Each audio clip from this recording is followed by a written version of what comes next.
Shalom, apa kabar semuanya? Semoga kalian semua dalam kondisi yang sehat, tetap semangat ya. Senang sekali bisa kembali menyapa kalian walaupun hanya lewat video. Ya jujur ya, Tecelok juga kangen ke sekolah, Tecelok juga kangen ketemu dengan kalian, ngobrol dengan kalian, melihat hasil refleksi dan pertanyaan kalian itu pengennya, wah ini kalau ngobrol secara langsung kan lebih baik begitu. Tetapi memang kita harus sama-sama bantu program pemerintah, yaitu dengan melakukan hal yang paling sederhana yang kita bisa lakukan, yaitu dengan kita belajar dan beraktivitas dari rumah begitu ya. Keadaan ini memang agak sulit buat kita, tetapi teacher berharap kalian semua bisa bertahan dan bahkan bisa bertumbuh menjadi lebih kuat ya. Seperti yang teacher sampaikan pada pertemuan sebelumnya, teacher akan kembali membahas beberapa pertanyaan. Nah, yang kali ini yang teacher bahas adalah pertanyaan-pertanyaan yang kalian kirimkan ke teacher Elok. Nah, itu ada 22 pertanyaan, banyak ya. Tapi teacher melihat ada beberapa yang mirip atau beberapa juga yang terhubung begitu. Nanti jadi kalau teacher menjawab satu pertanyaan, terus ada kaitannya dengan pertanyaan yang lain, teacher bisa sekalian masukkan di situ supaya kita bisa membahas lebih banyak lagi dan bisa pembahasannya itu bisa betul-betul berguna untuk menolong kita semua bertumbuh semakin baik gitu. Tapi sebelum kita masuk ke pertanyaan, teacher mau sedikit evaluasi dari tugas yang teacher berikan pada pertemuan pertama ya. Yang pertama, terima kasih buat kalian semua yang sudah memperhatikan pembahasan dari teacher Elok dan mengumpulkan tugasnya. Teacher senang karena sebagian besar dari kalian sudah bisa memahami materi dengan baik. Itu bisa dilihat dari refleksi yang kalian kirimkan. Kalian sudah bisa mengenal diri kalian dengan baik, sudah tahu kekuatannya, kelemahannya seperti apa, lalu kalian sudah tahu apa yang harus dilakukan untuk mengembangkan setiap potensi yang diberikan. Juga kalian sudah memberikan informasi tentang kesulitan yang kalian hadapi, tantangan yang kalian hadapi, terus godaan terbesar yang sering terjadi dalam kehidupan kalian. Nah, cuman ada beberapa teman yang saya tidak tahu apakah nonton videonya di skip atau bagaimana sehingga ada salah informasi tentang apa yang harus dikerjakan. Nah, teacher berharap untuk pembahasan kali ini kalian semua bisa memperhatikan dengan sungguh-sungguh, dengan baik, sehingga tugas yang diberikan nanti di akhir pembelajaran ini bisa kalian kerjakan dengan sebaik-baiknya dan hasilnya bisa lebih maksimal begitu. Karena untuk yang tugas kali ini akan teacher ambil untuk salah satu nilai tes di pelajaran Bible ya. Oke, kita segera mulai dengan pembahasan kita dengan menjawab pertanyaan pertama ya yang kalian kirimkan ke teacher Elok. Pertanyaan pertamanya adalah, mengapa kalau saya lihat di media sosial dan di lingkungan sekitar saya, orang dewasa atau orang tua sering terpancing emosi dan bisa sindir menyindir dan bahkan saling mengejek? Ini masih ada kaitannya dengan pertanyaan kedua, mengapa di jenjang usia tinggi sekalipun, yang berarti dia sudah punya banyak pengalaman, tetap tidak bisa mengendalikan diri? Nah, untuk menjawab pertanyaan tadi, ini teacher mengambil satu bagian dari ayat firman Tuhan yang bisa kita jadikan sebagai landasan berpikir dari Efesus pasalnya yang keempat ayat 13-14 yang bunyinya demikian.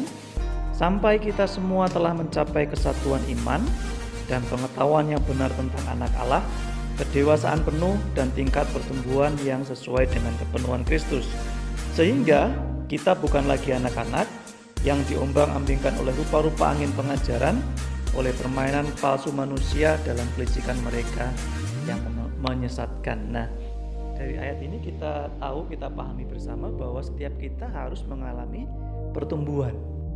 Harus mengalami pertumbuhan sampai seperti apa? Sampai kita mencapai kedewasaan yang penuh. Tingkat pertumbuhan yang sesuai dengan kepenuhan Kristus. Jadi tidak boleh kita selama-lamanya menjadi anak-anak. Harus bertumbuh menjadi dewasa. Nah, untuk bisa memahami ini mungkin teacher bisa bantu dengan memberikan ilustrasi dari tanaman ya, atau dari pohon ya. Coba ambil contoh pohon durian ya misalnya ya. Di pohon durian itu ada akarnya, ada batangnya, ada cabang ranting, kemudian daun. Kemudian ketika pohon itu sudah cukup besar, seharusnya dia mulai menghasilkan bunga dan akhirnya berbuah. itu adalah bagian-bagian dari pohon yang bertumbuh bersama secara seimbang. Nah, di dalam diri manusia itu juga harus bertumbuh. Bertumbuh dalam hal apa saja? Bertumbuhnya dalam aspek-aspek seperti ini. Ada 5 aspek ini yang harus bertumbuh. Jadi seiring bertambahnya usia, mulai dari bayi, kemudian balita, remaja, dewasa, muda, dan parubaya dan seterusnya, seiring dengan bertambahnya usia, seharusnya manusia itu bertumbuh dalam 5 aspek ini. Nah, idealnya pertumbuhannya itu seimbang. Itu idealnya. Tetapi yang jadi masalah adalah kan kita seringkali mendapati juga bahwa pohon itu tidak bertumbuh secara seimbang begitu. Ada yang akarnya terlalu besar, terlalu banyak tapi akarnya kecil. Ada yang akar, batang dan daunnya banyak tapi tak menghasilkan buah. Ada yang batangnya masih kecil, daunnya sudah banyak. Ketika ada angin, batangnya tidak bisa menahan, akhirnya patah. Ada yang batangnya masih kecil, daunnya banyak, buahnya besar-besar. Nah, terpaksa harus dikasih penyangga supaya dia bisa tidak patah, tidak roboh, gitu ya. Nah, di dalam diri manusia juga begitu. 5 aspek ini tidak secara otomatis bertumbuh bersama secara seimbang. Kalau menjadi tua sih gampang ya, tinggal duduk, makan, lakukan apa saja, mau tidur, mau ngapain, kamu enggak usah lakukan apapun juga.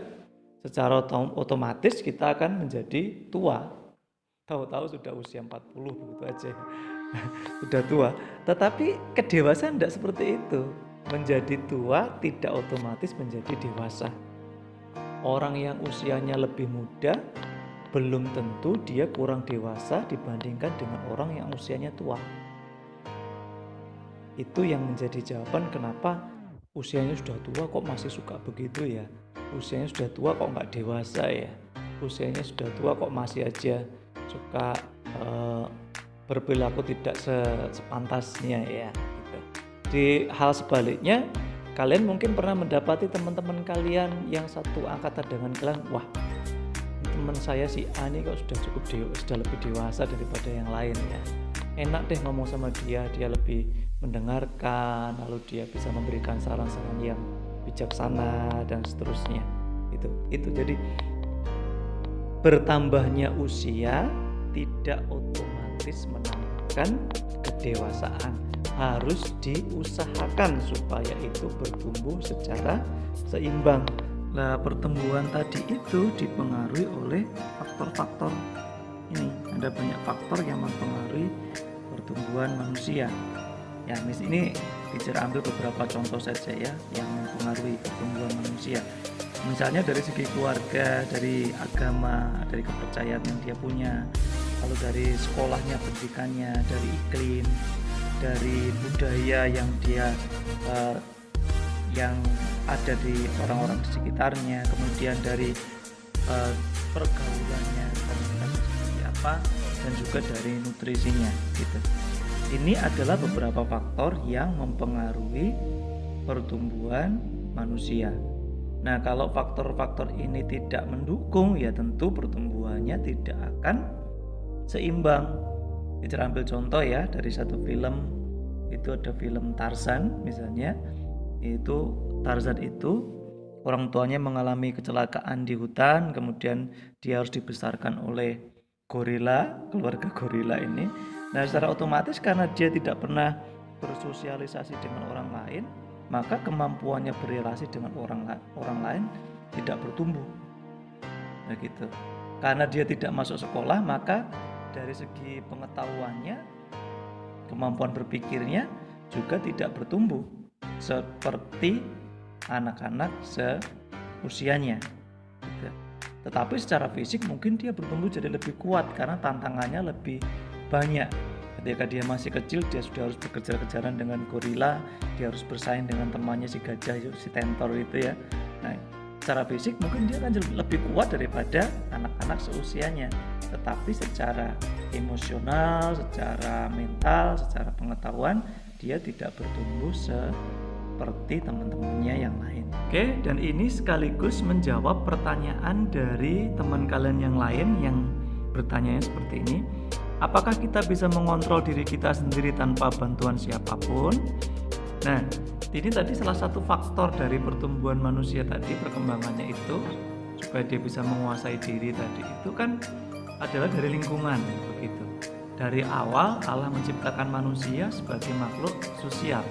Makhluk sosial itu hidup bersama dengan orang lain, saling berinteraksi dengan orang lain, dan ada kebergantungan dengan orang lain. Dan nanti tingkat kebergantungan tadi itu relatif berbeda satu dengan yang lain. Jadi ya kita masih kecil, usia 2 tahun misalnya, begitu kita pasti sangat bergantung pada orang lain. Tapi semakin kita dewasa, kita bisa mengatur kebergantungan kita kepada orang lain itu setingkat apa begitu. Nggak mungkin kan kita usianya sudah 25 tahun tapi makan harus disiapkan oleh mama, lalu makan harus disuapin begitu kan, nggak mungkin. Sudah waktunya dia bisa bersikap lebih mandiri. Nah, jadi masalah kita bertumbuhnya tadi dalam penguasaan diri itu bisa sendiri atau tidak ya tergantung dari konteks itu. Tetapi gini, teacher sungguh-sungguh menyarankan supaya kita tetap punya komunitas yang baik, komunitas yang sehat. Karena kadang-kadang namanya kita manusia, sekuat apapun kita pernah mengalami yang namanya lemah. Kita pernah mengalami yang namanya jatuh. Kita pernah mengalami yang namanya hancur hati dan hancur diri begitu. Di saat seperti itu kita perlu bantuan orang lain yang mendukung kita, yang memberikan kita semangat. Di saat kita tidak bisa mengambil keputusan sendiri, ada orang lain yang memberikan pertimbangan di dalam kita mengambil keputusan. Nah, itu perlu komunitas yang sehat. Oke, kita lanjutkan pembahasan kita ya dengan pertanyaan selanjutnya. Ada pertanyaan dari teman kalian yang menanyakan, apakah dengan mengendalikan diri manusia dapat merasa lebih baik? Apakah dengan mengendalikan diri manusia dapat merasa lebih baik?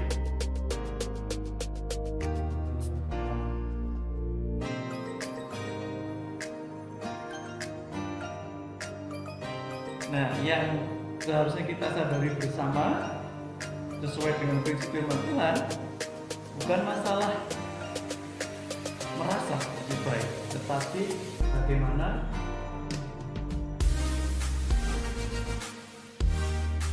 ya. Jadi bukan merasa lebih baik, tetapi menjadi lebih baik ya, bahkan menjadi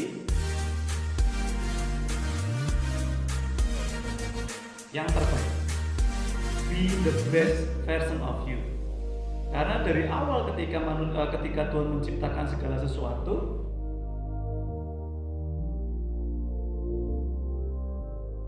ketika Tuhan menciptakan segala sesuatu, termasuk menciptakan manusia, Allah tidak menciptakan asal-asalan. You are fearfully and wonderfully made by God. We are fearfully and wonderfully made by God. Tidak asal-asalan. Ketika Allah menciptakan manusia, Allah punya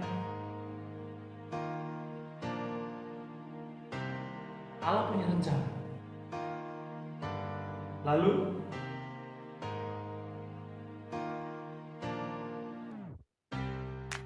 Allah punya rencana ketika menciptakan manusia, dan Allah punya tujuan.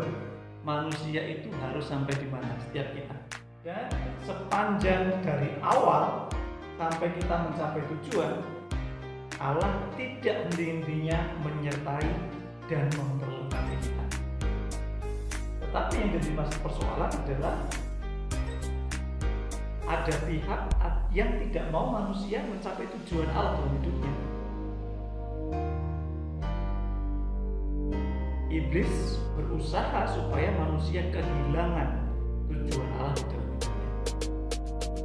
Ya, kerugian terbesar yang dia pernah dialami manusia, kehilangan terbesar yang pernah dialami manusia itu bukan kehilangan uang, bukan kehilangan harta, bukan kehilangan pacar, ya. Kehilangan pacar, kehilangan kehidupan, karena kita sendiri itu menyakitkan. Seharusnya yang lebih menyakitkan bukan kehilangan itu, kehilangan tujuan Tuhan. Itu kerugian, itu kehilangan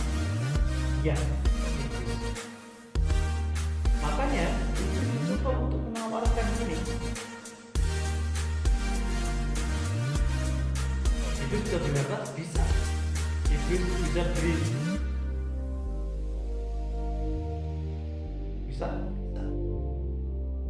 iblis bisa melakukan apa saja supaya kita kehilangan tujuan.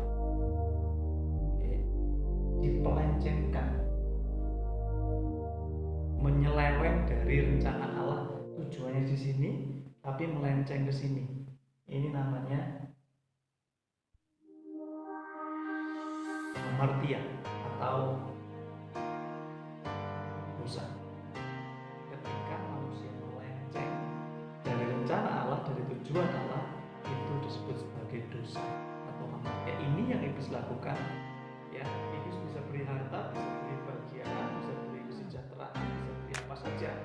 Seperti Tuhan Yesus ketika dicobai di padang gurun, bisa dikasih apa saja oleh iblis. Yang penting Tuhan Yesus kehilangan tujuannya. Nah, ini kerugian terbesar buat manusia kalau kita kehilangan tujuan Allah di dalam kehidupan kita. Ini saya tambahkan dengan satu pertanyaan terakhir ya untuk pertemuan kali ini.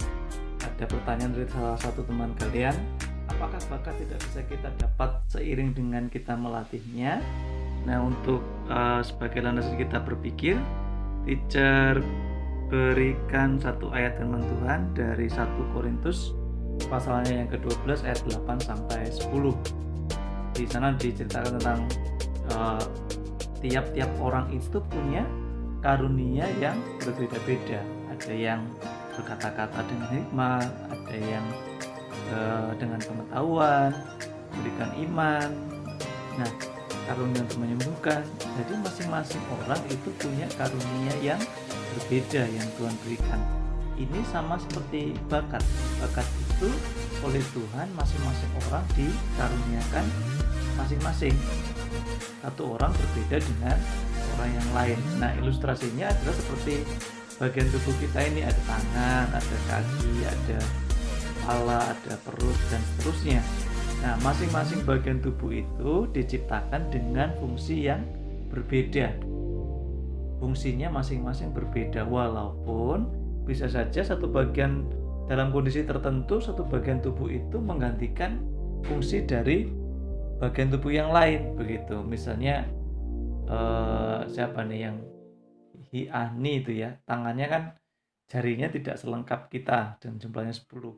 Nah, dengan jari yang jumlahnya tidak lengkap seperti itu bisa memfungsikan dengan maksimal menggantikan jari-jari yang lain yang tidak ada, begitu ya.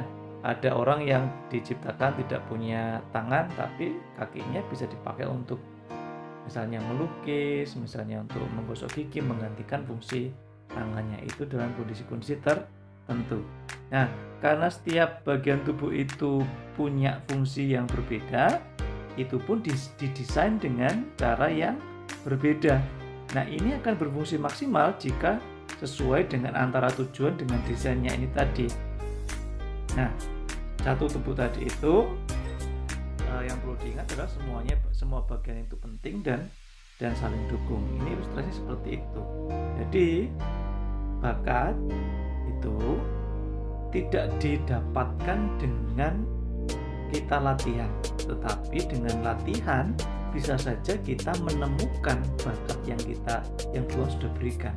Jadi sebetulnya bakat itu sudah ada, tetapi dengan kita melakukan latihan, oh ternyata aku menemukan ada bakat ini tuh dalam diriku, dan kita mengembangkannya.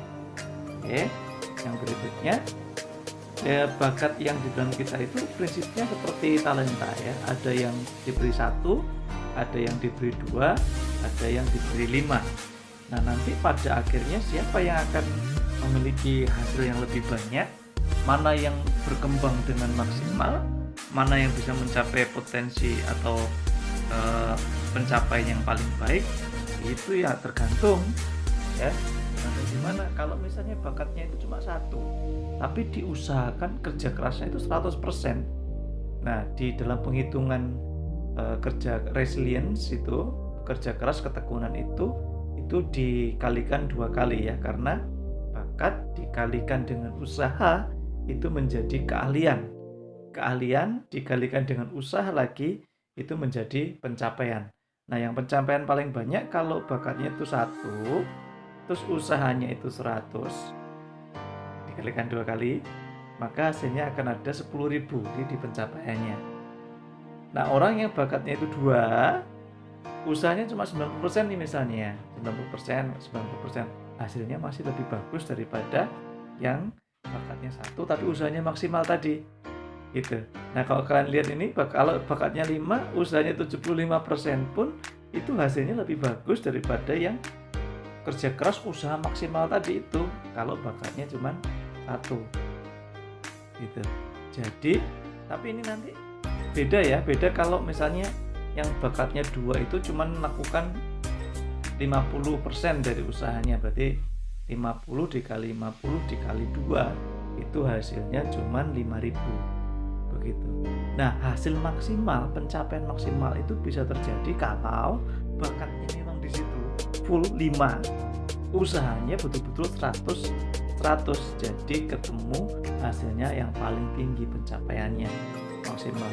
Yang dimaksud dengan usaha di situ bukan hanya masalah kerja keras, menghabiskan energi, memeras keringat dan seterusnya ya, tetapi termasuk di dalam usaha-usaha yang dilakukan untuk mengembangkan bakat itu, termasuk salah satunya mencari pelatih yang betul-betul bisa menolong dia menjadi maksimal. Nah, itu termasuk di dalam usaha yang dilakukan. Oke, jadi kesimpulannya, bakat tidak didapatkan dari latihan, tetapi dengan latihan kamu menemukan bakat di dalam dirimu yang selama ini tidak kamu ketahui dan kamu bisa mengembangkannya. Ya. Tetapi nanti ketika kamu sudah bertumbuh lebih dewasa usiamu, teacher berharap kalian betul-betul menemukan bakat kalian yang maksimal itu di mana, supaya ketika kalian mengeluarkan energi maksimal untuk mengembangkannya, hasilnya bisa menjadi pencapaian terbaik dalam hidup teman-teman semuanya. Nah, yang berikut ini teacher akan membahas tentang tugas yang harus kalian kerjakan. Itu sudah teacher tampilkan di Google Classroom, penjelasan tugasnya seperti apa. Lalu kalian nanti memilih salah satu dari 3 bagian firman Tuhan yang bisa kalian bahas. Penilaiannya adalah menggunakan rubriknya juga sudah ada di sana. Nanti tolong dibaca lebih teliti lagi. Nah, teacher akan membahas di sini sedikit saja tentang bagaimana supaya kalian bisa mendapatkan hasil yang maksimal. Itu ada kriterianya. Yang pertama, jumlah kata, jelas ya. Kalau jumlah katanya itu 300 kata atau lebih, kalian akan mendapatkan nilai maksimal.